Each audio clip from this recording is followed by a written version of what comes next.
Hello, everyone. For those of you that have already logged in, I hope you can see and hear me okay. We're just going to give it a couple more minutes and then we'll get started. Really good turnout. You guys mustn't have known that it was me that was delivering it.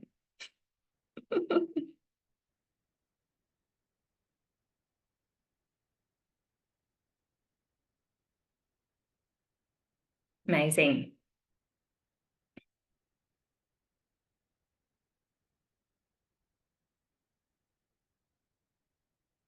Okay, might get started. We're almost 5 minutes past the hour. Good afternoon. I think we've got people dialing in from all over Australia today. Firstly, I do want to start by acknowledging the traditional owners of the land on which we are dialing in from today. I'm coming to you from the lands of the Wurundjeri people, also known as Melbourne. I've got my wonderful colleague here, Bonnie, who has joined us, who will be helping on the live Q&A, so please feel free to dive in. I also wanted to extend on behalf of AutogenAI our thoughts and prayers to those of you that are in Queensland or have relatives and friends in the areas that are being hit with wild weather this week. Hope you guys feel well prepared as you can and stay safe. So you're in our thoughts. So today we are going through a number of topics which have been really hot on the pass for us at Autogen, all around the different use cases of AutogenAI that extend beyond bidding. So we'll dive into a few of the really common approaches that we incorporate in our coaching sessions to create new documents, to repurpose existing documents, and also to convert tender commitments into tactics, actually implement them once we've told the departments or buyers that we're doing them. Another one that has surfaced over the last recent weeks is the need to analyse survey results. So what we're going to do is show you how we can leverage the system for that use case as well. We do have an upcoming webinar series too, so we will run through that with you. And Q&As are always welcomed, as I mentioned, the live Q&A chat box in the session, and we will open the floor to questions at the end. So just a bit of a scene set. I just wanted to share some of the teams that we're working with that extend beyond the growth and bidding functions of our customers. We work closely with operations teams and commercial teams around mobilising contracts that have been awarded. So all of the lovely bells and whistles that come with preparing for day one of the contract delivery. And that does extend to communications and marketing teams that are heavily involved in the promotional activities or the collateral that's needed to support delivery, particularly if it's concerning, client services or frontline services. We also work with human resources teams or people and culture teams that are responsible for, the development of job descriptions and managing job applications, job ads and all of that sort of content as well. We have actually also been dabbling in like legal teams and training departments as well around curriculum and things like that. So that's just a bit of a scene set for why we're covering this content today. And we do know that lots of our customers have been submitting tenders leading up to Christmas, and those decisions are imminent. So it's probably a good time to start thinking about how we can maximise AutogenAI in our preparation stages. So I'm going to jump into the system now and show you some live demonstrations of these standard approaches that we cover. So hopefully you can see the screen, all good. So what we'll start looking at is creating new documents. So the way I've set this out today is just simply to show you the steps that we would take in Autogen. So what I've done is prepared, as an example, to create a new document using specific requirements. And all of you here today, or most of you, are existing users of the system, and this is the editor section of the product for those of you that are still learning. And the intent of this section is that we come in here when we kind of know what we're going to be writing about. So we've done our preparation and all of that sort of thing. So that's happened in the background.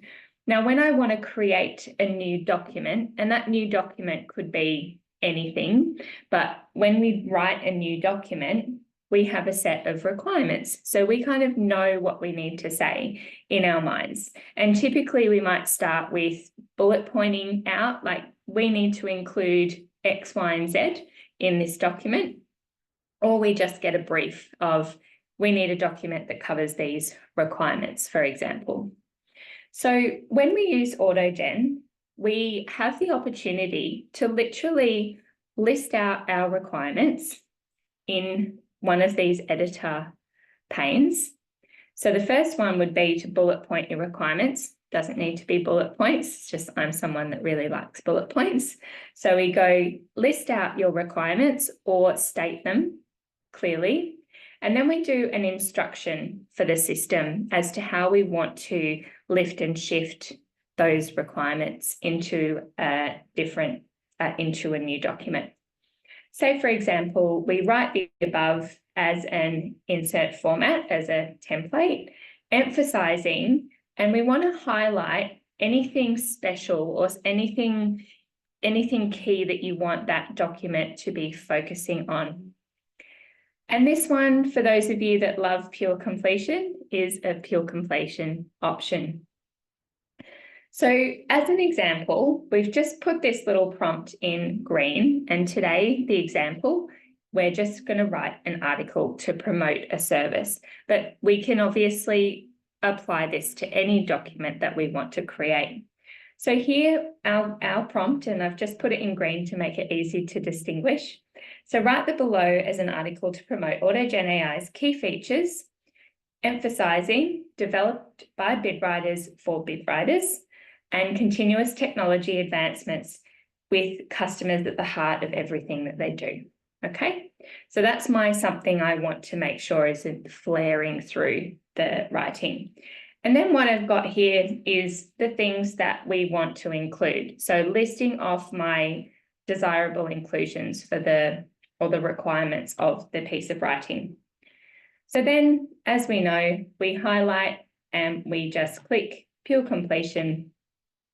And then what will happen is we will be presented with a draft article on the right-hand side as a draft, obviously. So that's one way that you can create a new document. The next one we'll have a look at is repurposing existing documents.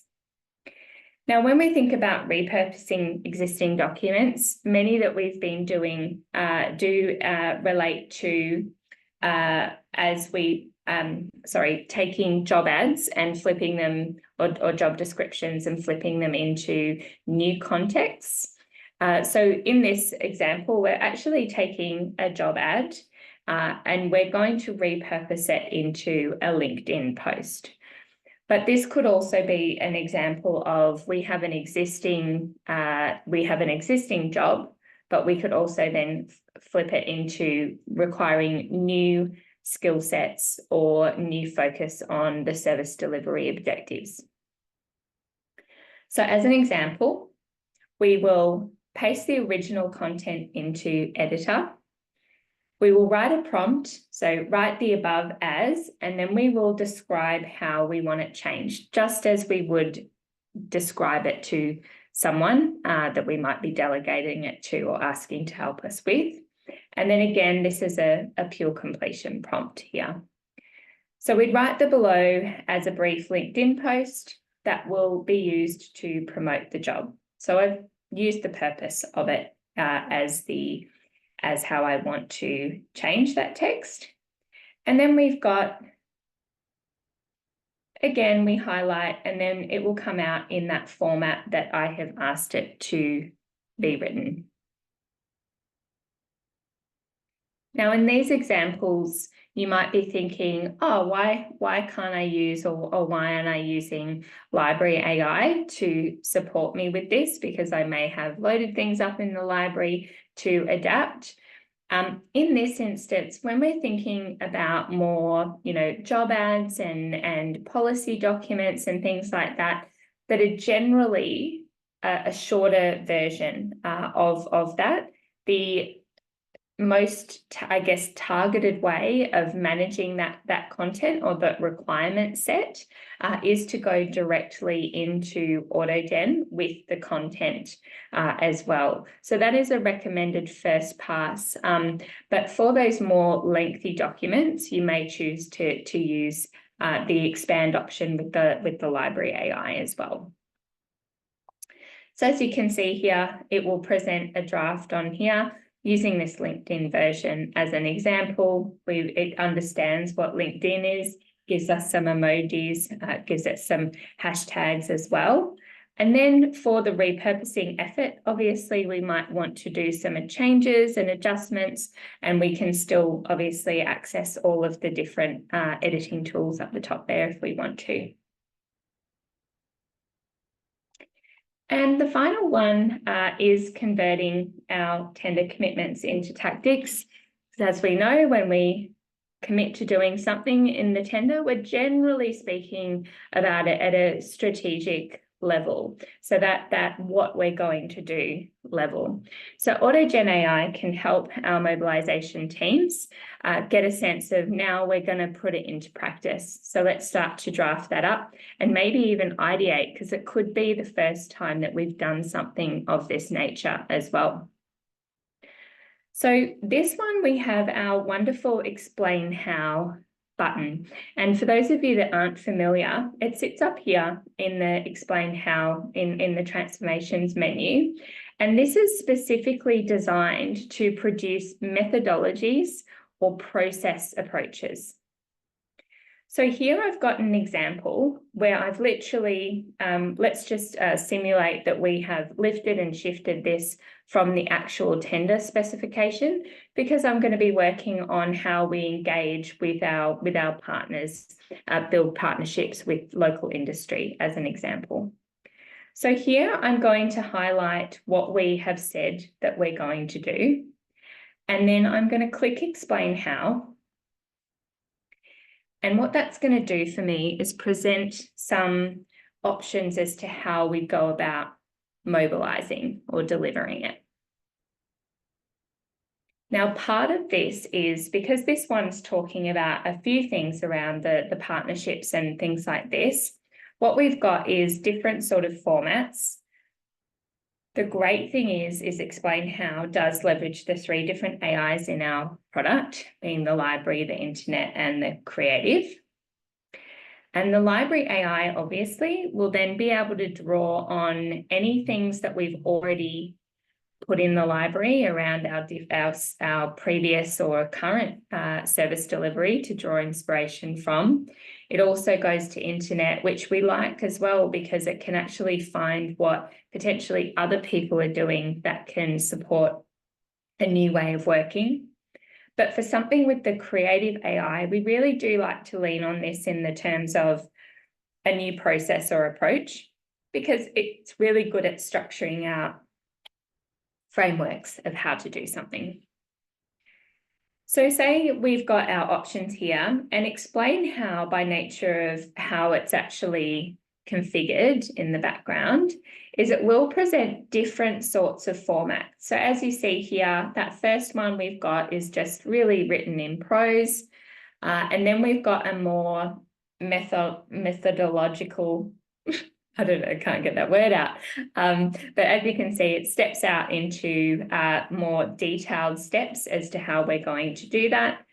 And as we move through, you can see it's kind of flowing through that format. So it really helps us there. What we've got is a creative AI option here that's stepping us through it, but we also have a library AI option. We might have had a partner engagement strategy or something written up previously. And what the great thing is because this might at that first pass, depending on what what we've said in that, what we'll do, because there might be a few elements of what we'll do covered. The first draft that we'll get here will be covering off things like, all of the different ways that we could execute that strategy. But say, for example, we want to get really granular about a step-by-step partnership onboarding process, for example. This is where we can start to really get into the weeds of how we'll do something. So say, for example, we want to, again, explain how we would actually do that onboarding process. We do another explain how. And then that will, again, step by step, cover off how we'll actually execute that.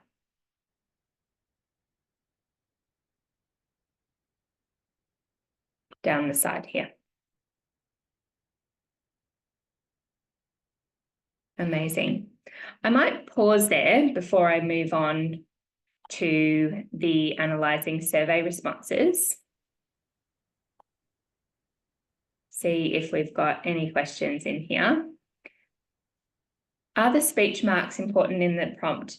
No, Ed, they should be fine, but what can happen is if you are looking to retain specific references, you can put those in to guide the prompt, but they're definitely not 100% necessary. So when we come to think about survey responses, Research Assistant, which is imminently to be upgraded. Some of you may have seen a recording sent through of this new look and feel Research Assistant. We're dubbing affectionately as version 2.0. We've got, so this allows us to do some work on interrogating documents. So I will bring up, let me just move on. Sorry, guys, I've just managed to drop my screen. See that okay, can't you? Thumbs up. I'm getting the nod. Fabulous.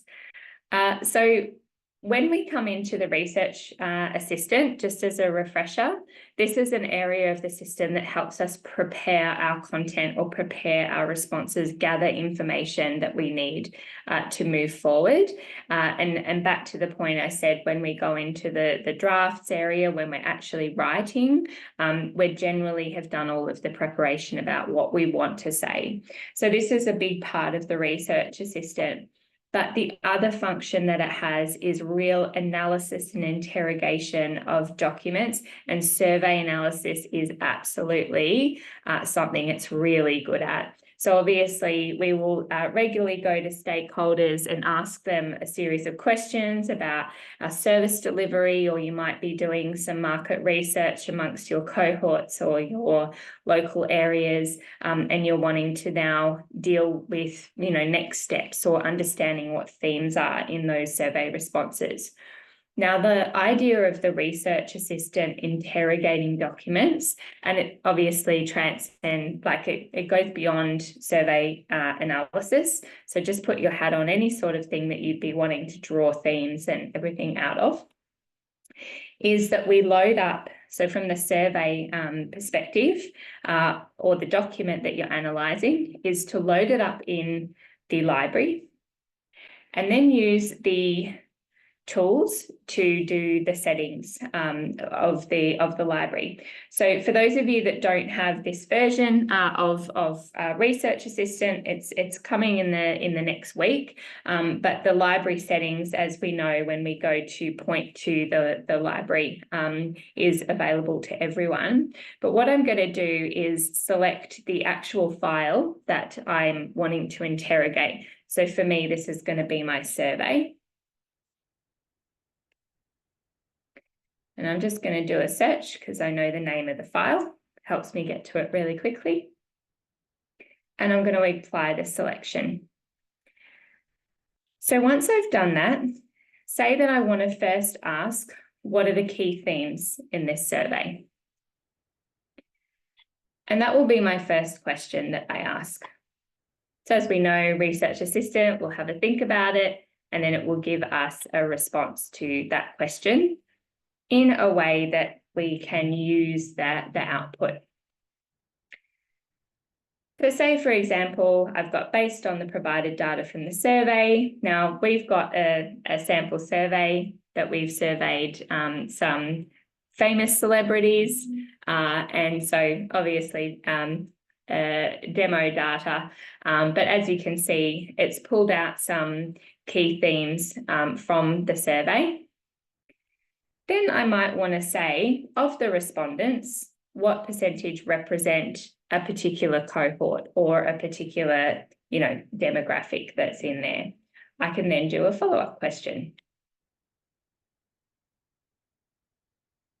So typically when we're doing analysis on surveys, we might know what we actually want to find out. So here we can have the system help us work out of the sample, which percentage represents. So the system's pretty good at understanding that too.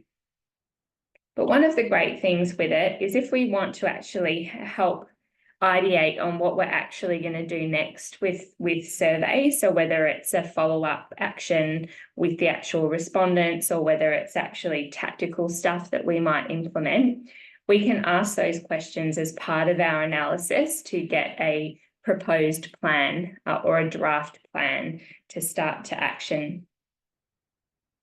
So this is a good example here of suggested next steps as well. So naturally, as part of this, we would again be coming in with the structure of what do we want to know about the survey, and then ask those questions. Now, as a result of that, we can export these findings to a PDF so that we can interpret them and use them across whichever stakeholders we needed to as a next step. We're also able to retrieve it in future. So here's one that I've done earlier. And here's one I've done today as well.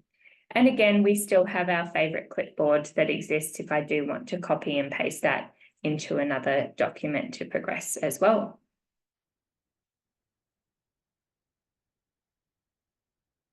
So that wraps up the workflows that I was going to cover today.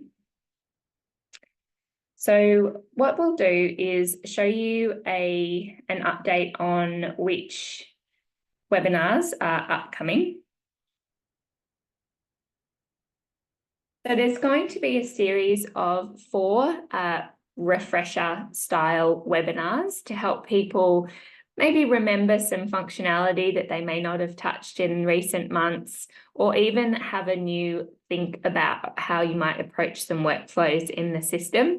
And as part of that, there's a crash course on AI for anyone that has interest in learning more about the magic of the technology.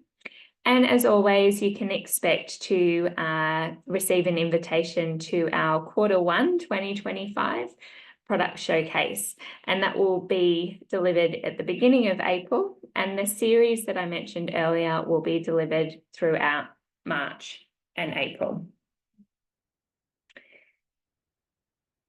Acknowledging today, we've gone through some very standard approaches to creating documents and repurposing documents and converting tenders into tactics. But we do acknowledge that there's really specific use cases across all of you. So please do feel free to reach out to myself or Lawrence to book in some time if you did want to have a look at some specific scenarios that you guys are thinking about that have come up today.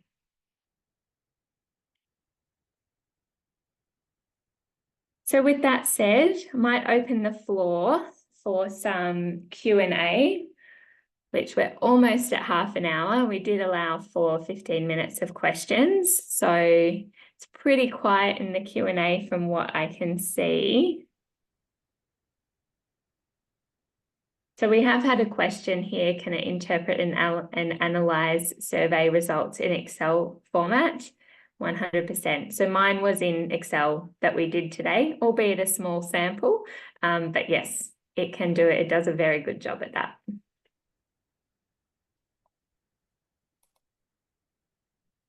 Any other questions? Obviously, you're very welcome to reach out separate to this webinar as well. Amazing. Well, we might claim back some time in our days. Thank you so much for taking the time out. We know you're all super busy. Thank you so much. We will be thinking of you Queenslanders, as mentioned earlier, but otherwise enjoy the rest of your day and your week, and we look forward to seeing you guys really soon. Thank you.